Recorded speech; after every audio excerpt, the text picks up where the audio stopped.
Good morning students. आज हम 11 chapter development का इंफ्रास्ट्रक्चर जो है वो स्टार्ट कर रहे हैं। इंफ्रास्ट्रक्चर जैसे आप लोग जानते हैं कि कोई भी सपोर्टिव सिस्टम जो भी हम इकोनॉमिक सिस्टम सोशल सिस्टम के लिए सपोर्ट करता है उसको क्या बोलते हैं? Infrastructure. Infrastructure refers to support system of economic social development of a country. किसी भी कंट्री के लिए जो है इंफ्रास्ट्रक्चर जो है वो मोस्ट इम्पोर्टेंट है, क्योंकि अगर इंफ्रास्ट्रक्चर स्ट्रांग नहीं होगा तो उसका डेवलपमेंट भी नहीं होगा। Imagine life in the absence of the means of transport communication, imagine the absence of educational institution hospital nursing home, imagine life in the absence of electricity oil. इन सब का अगर एब्सेंस हो, ये सारी चीज़ें ना हो तो इमेजिन करिए कि लाइफ किस तरीके से गुजरेगी। जैसे ओल्डन डेज में या आपने पढ़ा होगा छोटी छोटी क्लासेस में, जूनियर क्लासेस में, कि उस समय जो लोग थे वो किस तरीके से रहते थे, क्योंकि ट्रांसपोर्ट सिस्टम नहीं था, इलेक्ट्रिसिटी नहीं थी, इस टाइप का कोई भी चीज़, कम्युनिकेशन सिस्टम कुछ भी नहीं था।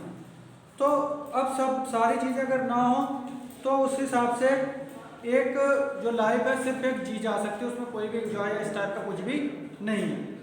Production activity did not yield surplus for growth and development. और उसमें सिर्फ क्या था, पहले सब्सिस्टेंस थी, सब्सिस्टेंस में अपने आप को जीने के लिए ही सब कुछ था, उसके अलावा कुछ भी नहीं था, कमर्शियल के लेवल पे कुछ भी नहीं था। तो इंफ्रास्ट्रक्चर को अगर हम डिफाइन करते हैं तो इंफ्रास्ट्रक्चर डिफाइन करने का क्या refers to support system to economic and social development of a country without economic growth and social development would be remain to be primitive. तो इसके बिना कुछ भी पॉसिबल आज के ज़माने में नहीं है। Economic and social infrastructure, economic और सोशल इंफ्रास्ट्रक्चर में क्या है, इकोनॉमिक और सोशल दोनों अलग अलग है। इकोनॉमिक में जो आएगा आपका क्या आ जाएगा,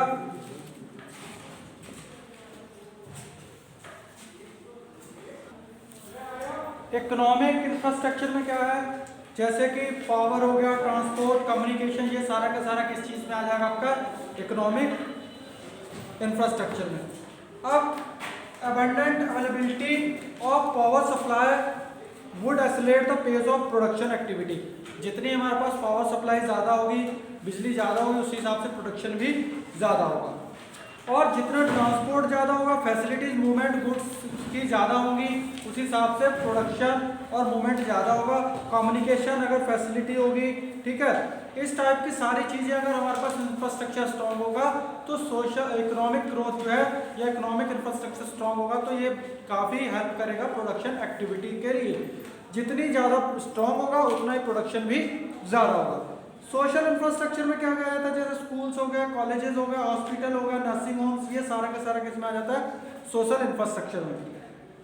Y economic infrastructure accelerate the process of growth, social infrastructure accelerate process of human development. अब इकोनॉमिक जो है, इकोनॉमिक इंफ्रास्ट्रक्चर किसको हेल्प करता है या किसको बूस्टअप करता है, किसको बढ़ाता है आगे, प्रोसेस ऑफ ग्रोथ मीन्स उसमें क्या होगा, जीडीपी आपकी ग्रोथ ज़्यादा करेगी। और सोशल इंफ्रास्ट्रक्चर किसको करता है, ह्यूमन डेवलपमेंट, इससे जो है ह्यूमन डेवलपमेंट जो है वो ज़्यादा होगा।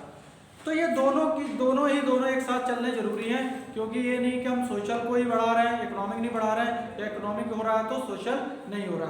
तो दोनों इंफ्रास्ट्रक्चर जो है वो होने बहुत ज़रूरी है अगर हमें ग्रोथ जो है करनी है या डेवलपमेंट करना है। Infrastructures and development, infrastructure development क्या है, इंफ्रास्ट्रक्चर प्रमोट्स प्रोडक्टिविटी। पहला जो स्टेप है क्या है, प्रमोट्स प्रोडक्टिविटी। प्रोडक्टिविटी कैसे बढ़ती है, productivity in primary sector, think agriculture production without permanent means of irrigation, agriculture production then depends on entirely rainfall.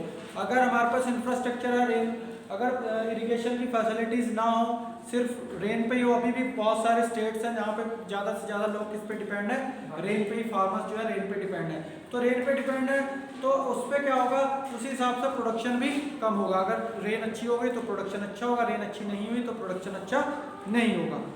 तो farmer would so the seed only if rain, और बोएंगे भी कब, जब रेन होगी, क्योंकि तभी उस पर गील होगी थोड़ी बहुत ज़मीन में, ठीक है, तो फर्टिलिटी तभी बढ़ेगी। अगर इन सब sense of permanent means of irrigation important component economic infrastructure actual output in agriculture would remain lower than the attainable output. अब क्या रहेगा कि जितना होना चाहिए प्रोडक्शन उतना नहीं होगा, अगर रेन नहीं होगी तो प्रोडक्शन भी नहीं होगा। इस वजह से प्राइमरी सेक्टर में इंफ्रास्ट्रक्चर जो है वो बहुत ज़्यादा जरूरी है। ज़्यादा जरूरी इस वजह से क्योंकि जितना इंफ्रास्ट्रक्चर अच्छा होगा उतना ही प्रोडक्शन भी ज़्यादा होगा। Productivity in secondary sector, secondary sector में जैसे कोल, पेट्रोलियम, इलेक्ट्रिसिटी, ये सारे के सारे मीन्स ऑफ इंफ्रास्ट्रक्चर हैं जो स्ट्रॉन्ग करते हैं, मजबूत करते हैं इसको। तो अगर ये जितना ज़्यादा होगा उतना ही हमारा प्रोडक्टिविटी भी, प्रोडक्शन भी ज़्यादा होगा। थर्ड है टेरिटरी सेक्टर। टेरिटरी सेक्टर में क्या क्या आ जाता है हमारा, जैसे कैन टूरिज्म भी productive activity in the absence of rapid means of transport. अगर ट्रांसपोर्ट या कम्युनिकेशन नहीं होगा तो टूरिज्म जो है वो नहीं हो सकता। तो टूरिज्म भी तभी होगा जब हमारे पास means of transport, means of communication जो है वो स्ट्रॉन्ग हो, तभी लोग इधर से उधर मूव करेंगे, तो टूरिज्म इंडस्ट्री को भी बढ़ावा मिलेगा। तो ये इसके लिए भी क्या है, इंफ्रास्ट्रक्चर जो है वो बहुत ज़्यादा ज़रूरी है।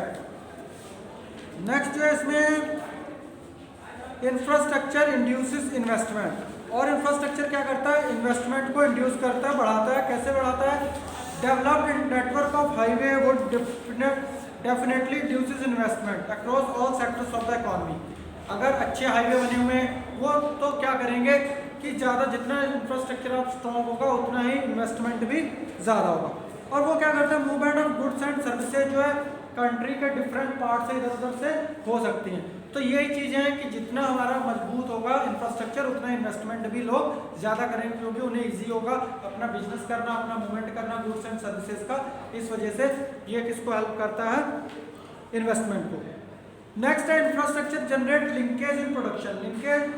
लिंकेज इन प्रोडक्शन क्या है, ट्रांसपोर्ट हो गया, communication, ample source of energy along with good facilities of banking, insurance, ये सारी की सारी चीज़ें जो होंगी तो ये किसको बढ़ावा देती है, इंडस्ट्रियल लिंकेज को। ठीक है, जितनी ज़्यादा ये चीज़ें होंगी तो उतना ही एक्सपेंशन होगा इंडस्ट्री का, क्योंकि उन्हें फैसिलिटीज़ ज़्यादा प्रोवाइड हो रही है, तो ज़्यादा से ज़्यादा इंडस्ट्रीज भी सेटअप होंगी, डेवलप होंगी। Linkage in production refers to situation when expansion of industry facilitate the expansion of the others. Economic growth becomes self propelling activity of change, but this possible only when we have ample infrastructure facilities। और जितनी facilities ज़्यादा होंगी, infrastructure strong होगा, उसी हिसाब से development होगा industries का। और जितना ज़्यादा इंडस्ट्रीज डेवलप होती है उतना ही आपको पता है कि एम्प्लॉयमेंट ज़्यादा बढ़ता है, एम्प्लॉयमेंट बढ़ता है तो प्रोडक्शन भी बढ़ता है, लोगों की डिमांड भी बढ़ती है। तो डिमांड बढ़ती है तो इस हिसाब से जीडीपी में भी जो कंट्रीब्यूशन जो है उन लोगों का ज़्यादा होता है। फिर infrastructure enhance size of market. और इंफ्रास्ट्रक्चर क्या करता है, मार्केट के साइज को भी इनहेंस करता है, बढ़ाता है, बड़ा करता है। कैसे करता है, प्रोडक्शन पॉसिबिलिटी जब बड़ी होगी साइज मार्केट का बड़ा होगा। Infrastructure enhance size of market, it was with a view to expanding size of market for British production India. That network of railway was developed under the British Raj. तो British राज में railway बना था, वो भी किसी का पार्ट था, क्योंकि इंफ्रास्ट्रक्चर उन्होंने क्या करा था, स्ट्रॉन्ग किया था railway.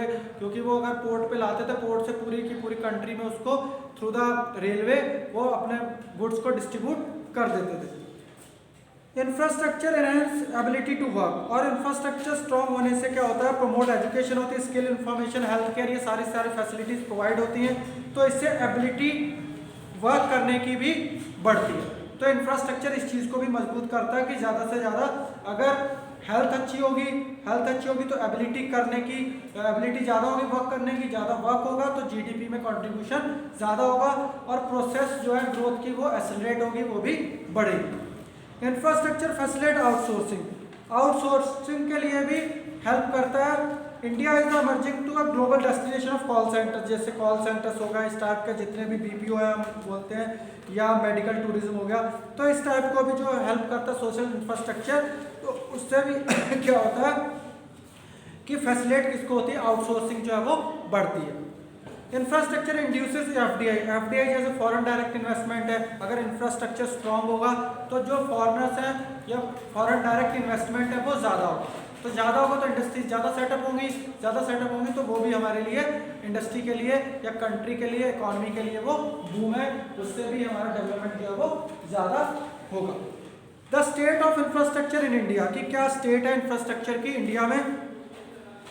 The state of infrastructure examined with reference to two components of infrastructure, energy और दूसरा हेल्थ। एनर्जी क्या कंपोनेंट्स ऑफ इकोनॉमिक स्ट्रक्चर है, और हेल्थ जो है वो किसका, सोशल का, वो सोशल इंफ्रास्ट्रक्चर है। तो दो जो चीज़ों को हम यहाँ पे डिस्कस कर रहे हैं। तो एनर्जी क्या है, की कंपोनेंट्स इकोनॉमिक इंफ्रास्ट्रक्चर का जो है सबसे मोस्ट इंपॉर्टेंट को एनर्जी, क्योंकि एनर्जी हर किसी चीज़ में, आपने साइंस में भी 10th वगैरह में पढ़ा होगा, 9th में पढ़ा होगा कि एनर्जी जो है, एनर्जी के बिना कोई भी चीज़ जो है वो नहीं चल सकती है।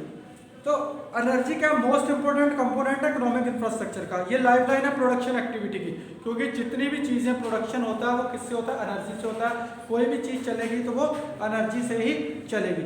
और ये सारे के सारे सेक्टर्स में, प्राइमरी हो, सेकेंडरी हो, टर्टियरी हो, सारे के सारे सेक्टर्स में एनर्जी की जरूरत जो है वो सबसे ज़्यादा पड़ती है।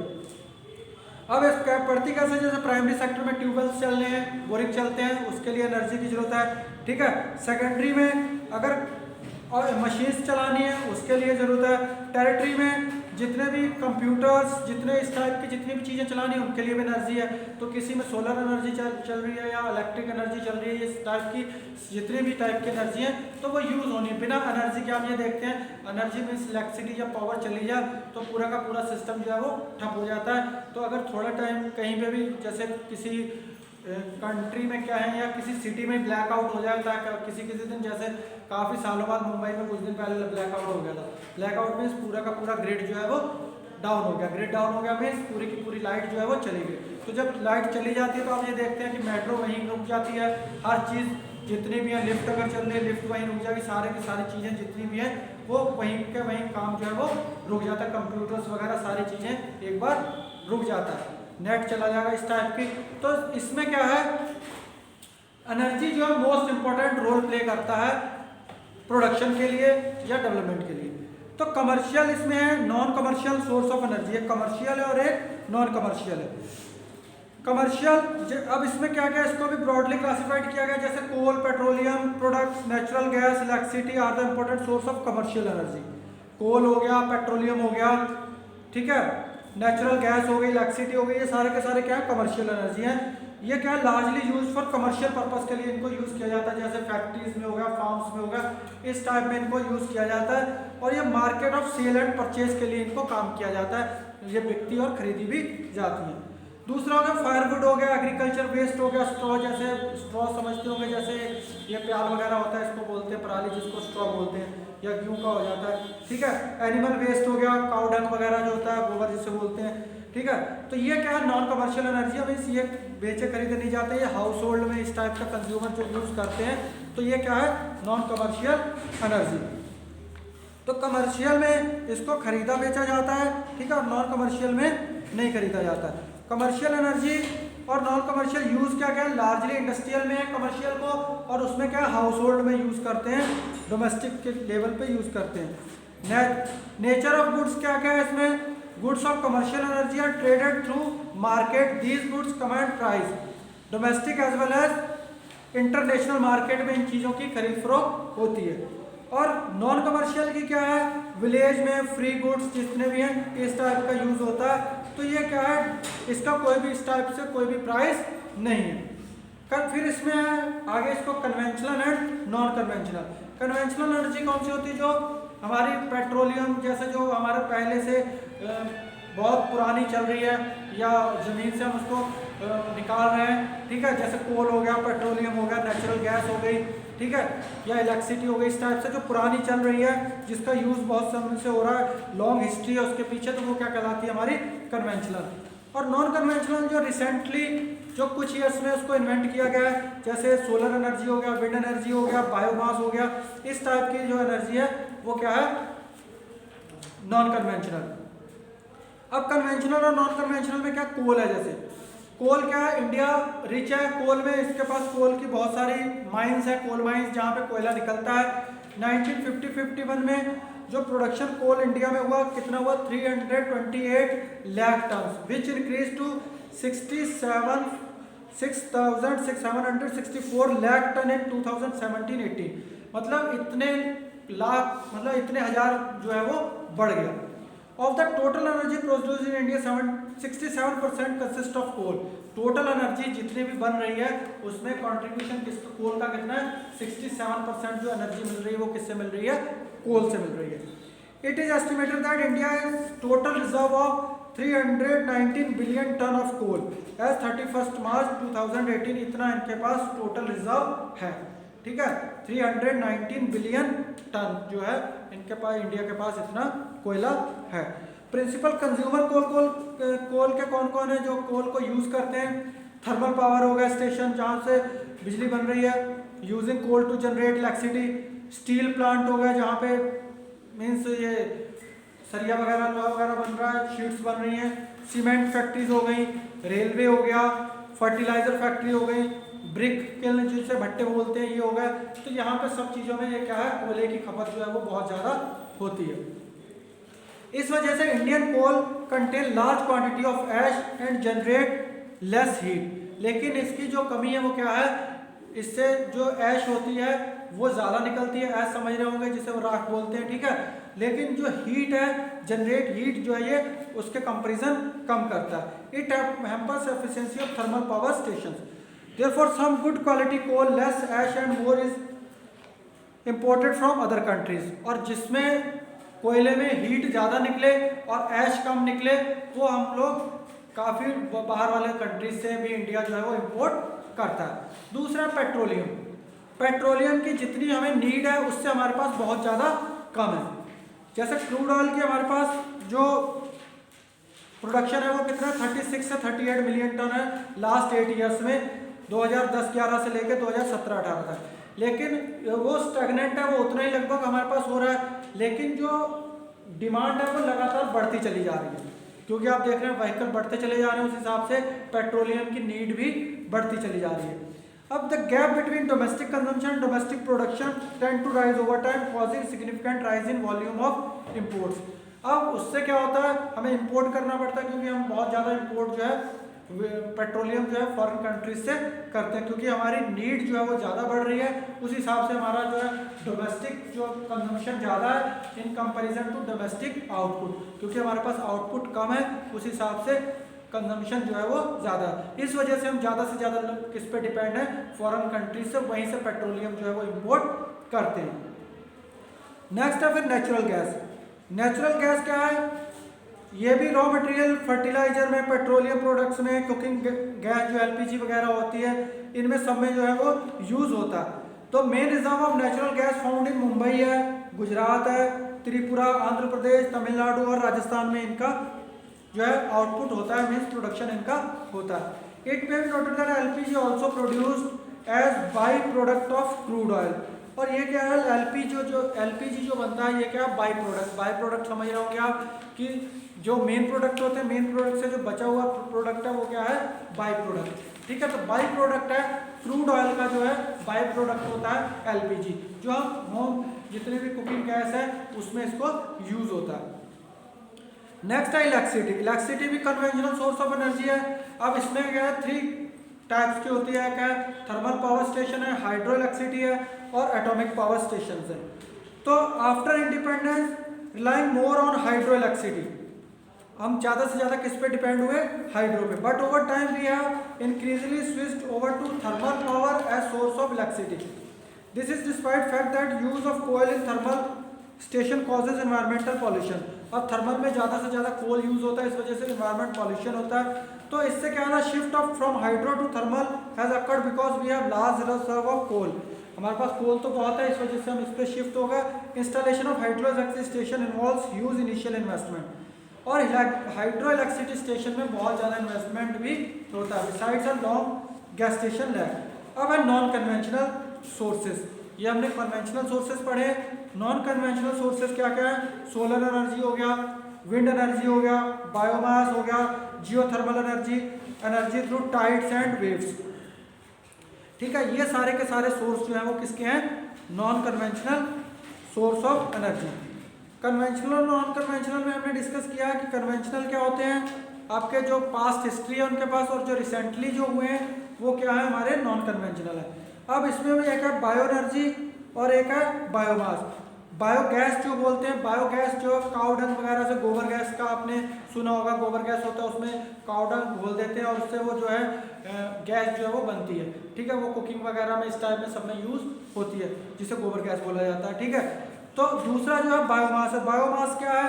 ऑर्गेनिक मटेरियल से या प्लांट से या एनिमल्स का जो वेस्ट है उससे जो बनाई जाती है एनर्जी, ठीक है, उसको क्या बोलते हैं? बायोमास। तो ये दोनों एनर्जी जो है वो है। अब है primary and final source of energy. Primary और फाइनल में प्राइमरी सोर्स क्या है? Source of energy are available as free gift of nature, जैसे coal, lignite, petroleum and gas. ये प्राइमरी सोर्स ऑफ एनर्जी है जो फ्री गिफ्ट ऑफ नेचर से हमें मिला है। These are directly used energy input for the production of goods and services. Coal directly used to run steam engines, पहले जैसे चलते थे उनके लिए यूज होता था। It needs no transformation before use. इसका ट्रांसफॉर्मेशन की जरूरत इसमें नहीं पड़ती, जैसे कोल निकला उसको हमने उसी टाइप से यूज कर लिया। These sources can be converted into other form of energy like coal can be converted into electricity. अब कोल को जला के तभी इलेक्ट्रिसिटी को बनाया जा सकता है, ठीक है, तो इसको चेंज भी कर सकते हैं। फाइनल सोर्स क्या है? फ्री गिफ्ट और non available as free gift में नहीं मिलते हैं, ठीक है, नेचर में। These are obtained by converting input into output, जैसे कि electricity is obtained by using coal as an input, जैसे कोल को इनपुट किया उससे आउटपुट मिलेगा, तभी वो फाइनल सोर्स ऑफ एनर्जी बनेगा। दूसरा क्या है इसमें? Transformation before they are used in input, उसको ट्रांसफॉर्म किया जाएगा, डायरेक्टली उसको इस तरीके से यूज नहीं कर सकते हैं, और उसको कन्वर्ट किया जाएगा दूसरी फॉर्म में। Pattern energy consumption in India. Pattern energy जो है, पैटर्न एनर्जी का कंजम्पशन में वो क्या है? Percentage of different source of energy. Percentage use of source of energy studied only when different source of converted into some common units. उसको एक common unit में हम लेंगे तभी उसको हम जो है क्लैरिफाई कर सकते हैं कि कितनी हमें कंजम्पशन जो है इसका है या किस पैटर्न पे चल रही है। तो जो इसका हम यूज करते हैं, एनर्जी को कन्वर्ट करते हैं, किसमें करते हैं? कॉमन यूनिट जो लेते हैं वो क्या है? MTOE, million ton of oil equivalent. Million ton of oil equivalent, कि कितने मिलियन टन ऑयल के इक्विवेलेंट ये एनर्जी हमें मिल रही है। तो ये इसको यूज ऑफ पैटर्न जो एनर्जी है कंसिडरेशन है। Primary source including coal, lignite, petroleum, ये सारे के सारे जितने भी हैं, नेचुरल गैस हो गया, ये क्या है? Their use pattern. Non commercial source of which more than the third 36% in 53-54 में ये कितना यूज हुआ? 36%। इंक्रीजिंगली फोर्थ में कितना? Fourth in 2017-18। It implies between this period the non conventional या non commercial use of primary source of energy jumped from 1/3 to 3/4। 1/3 से ये कितने पे जंप करके कितना यूज हो गया इसका? 3/4। पहले 1/3 था, फिर कितना हो गया? 3/4। अब इस तरीके से इसका यूज जो है वो बढ़ता चला गया। तो इसमें जो हमने पढ़ रहे हैं pattern energy consumption in India. So students, बाकी जो है वो नेक्स्ट वीडियो में हम डिस्कस करेंगे। Okay, thank you students.